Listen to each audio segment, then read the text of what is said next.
Welcome to Weir Crafts. I'm Terry, and today I'm going to demonstrate for you one of our felt cookie kits. Today we have the garden kit. Everything that you need to complete this is included. You have your foam felting block, your cookie cutters, your wool roving, and your needles. We've also included a magnet in case you want to put that on the back of your finished items. So today we're going to do the bumblebee. Now the bumblebee has 3 different colors in it, and we are going to start with the lightest color.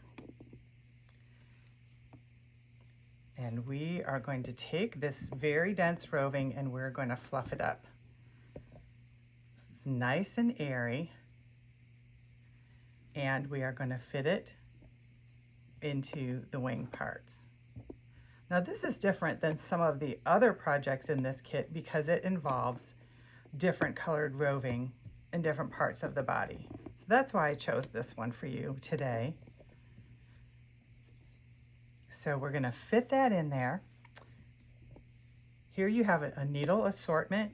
This is a great reusable case. We're going to start with the 36 triangle, which is the red tip needle. I want you to be very careful. Felting needles are super sharp. They have barbs on the tip of them.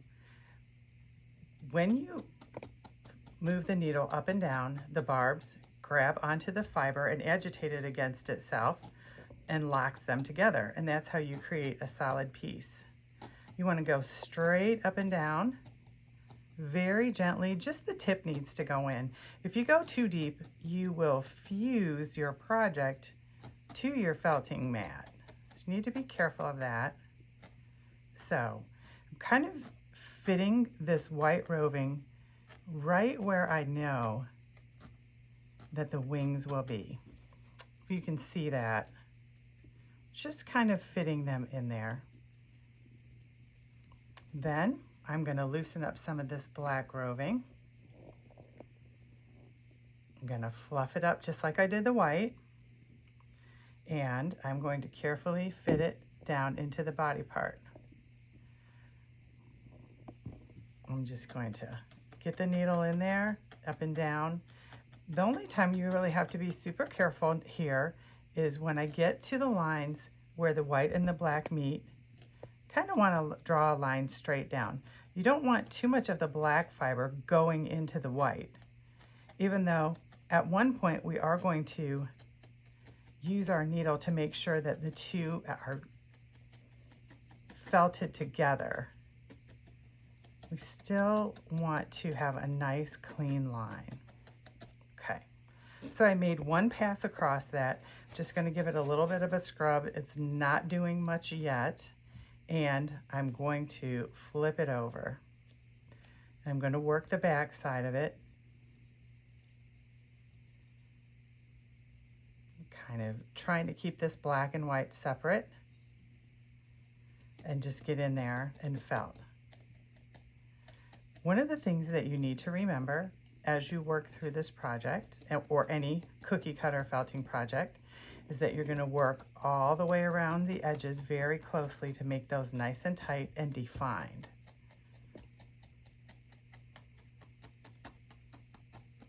Then just pass through the flat surface of it.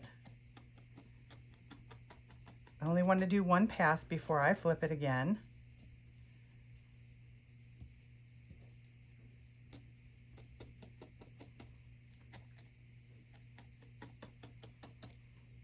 Now another thing you want to do is add the rest of the roving. But we really want to make sure we fill in the detail parts on the edges. So I'm going to get this roving right here up in the top where the antennas would be. Get that in there. I'm going to do another piece for the other side, because we want that shape nice and defined and filled out. Whoops. We want it to be just as thick as the rest of the piece.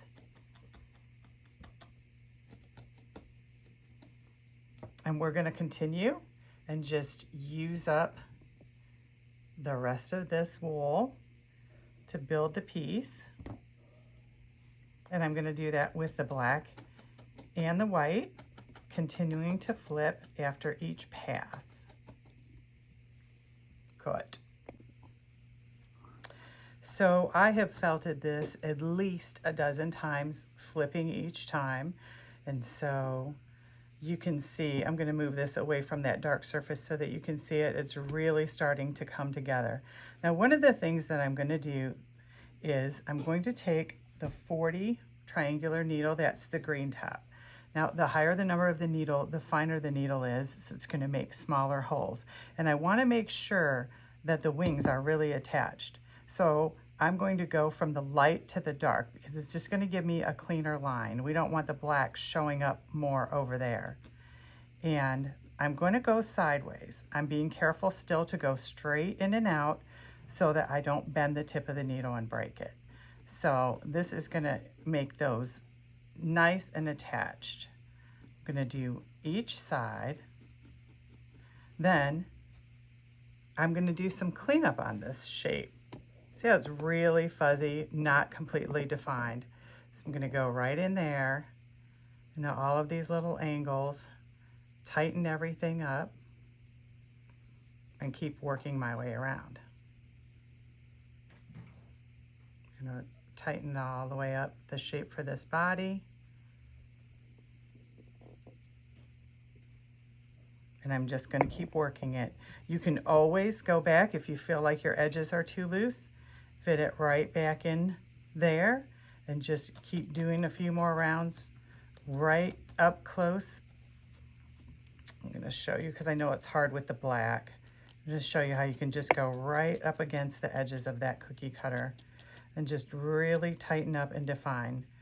And it takes a lot of patience, but it's so worth it when you get a really nice piece when you're done. We're just going to keep going. Another way that you can define the sides is to simply just trim them. Just get a little sharp pair of scissors and get some of those wild fibers off, and that cleans it up pretty quickly. Be very careful not to trim too much and undo all that hard work. Whoops.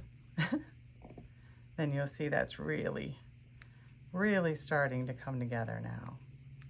So our next step, and we're going to use the 40 needle once again, is we're going to put the stripes on the bee, just like in the sample.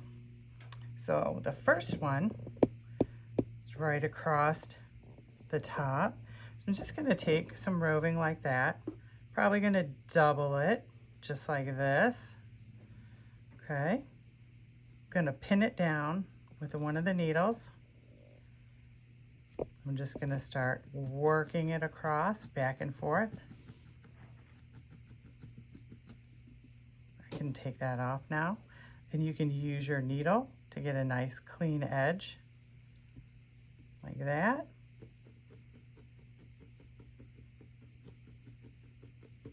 Start working that in and across. It's almost like to get your nice lines, you simply use that needle to kind of draw. Just draw straight across this way. You can use the tip of the needle to tame those fibers and get them into the shape that you want.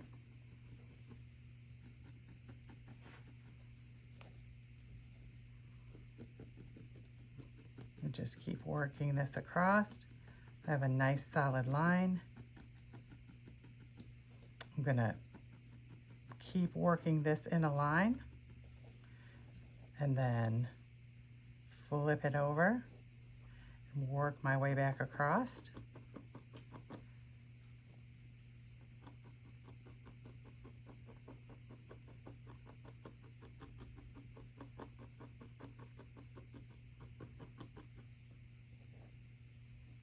And just keep doing that. You have a nice solid yellow line.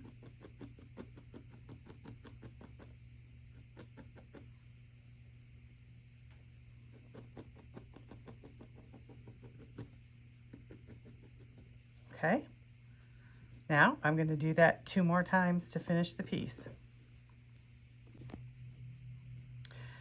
Okay, I've got this little bee pretty cleaned up with the scissors, all 3 stripes on. He's ready to go.